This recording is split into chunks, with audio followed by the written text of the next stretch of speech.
Alright, now Nikon has released their Z6 and Z7s. You get the Z6 now for $1996.95 with the 24-70, the 25.96. I believe that's the same price as the Z6 Mark I when it came out. And I've also read that this is the first Mark II camera that Nikon's ever put out. Mark version. Normally they just increase the numbers like they would have called it, but they can't increase this to the Z6 to the Z7 because there already was a Z7. But again, we'll get into the video specs here real quick. It's going to shoot 4K 60, I believe that I read that. I'm also not seeing that. 428-bit UHD, 30 frames per second. I'd read that it's supposed to be 4K 60, but it's not showing that on B&H Photo. Again, external recording. These Nikon cameras, these are the only cameras of 2020 that came out, to my knowledge, that do not have a fully articulating screen. But here's the thing. Nikon has always been aimed, I think in my opinion, my personal opinion, been aimed more at photographers. And photographers don't necessarily want the fully articulated screen. And to be honest with you, when I'm out taking photos, I don't either.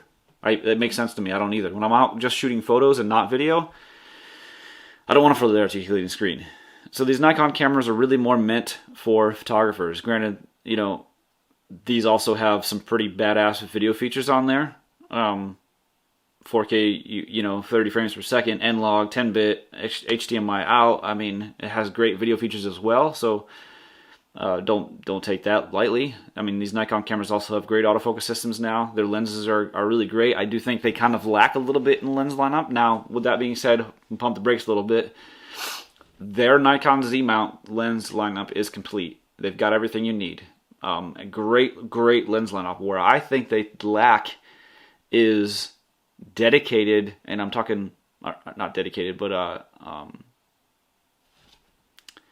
Z-mount third-party lenses. There's no Z-mount at all that are autofocus.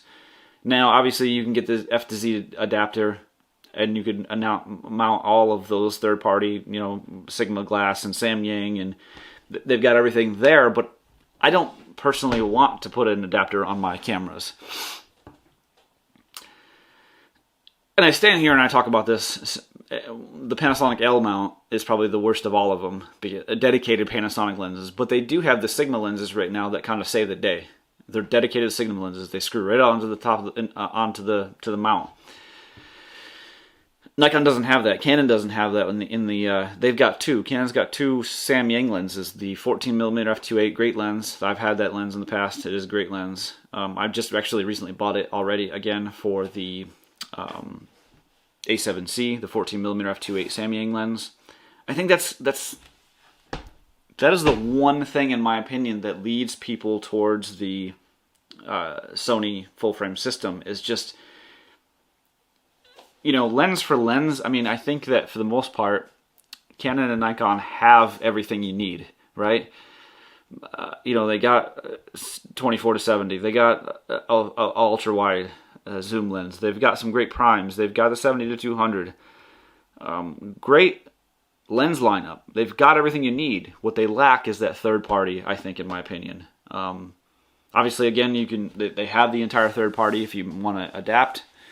And on this also, it looks like they are giving the F to Z adapter for like $45 if you want to get that. So you can get that in a bundle for an extra $45 rather than $200 and something that this normally costs. So you can get to the FTC adapter and be able to buy all those third-party lenses. You know, they've got the entire lineup of Sigma lenses. They've got obviously the full range of Nikon F-Glass.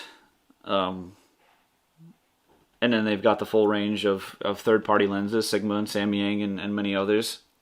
But dedicated, connecting the lens directly to the camera without an adapter, there's nothing. There are some third-party lenses that don't have autofocus, that are manual focus only, you know, Makey and things of that nature. But nothing dedicated. Still the Z6, you get a 24.5 megapixel FX format BSI CMOS sensor. So they have the Z5 that has a 24 megapixel sensor that's not BSI, and then the Z5 has cropped 4K. This doesn't have any crop in 4K. Dual X-Speed 6 image processors. So the X-Speed 6 has been out for quite a while now. I believe some of their DSLRs had X-Speed 6. But this has dual X-Speed processors now, so it's going to be quite a bit faster.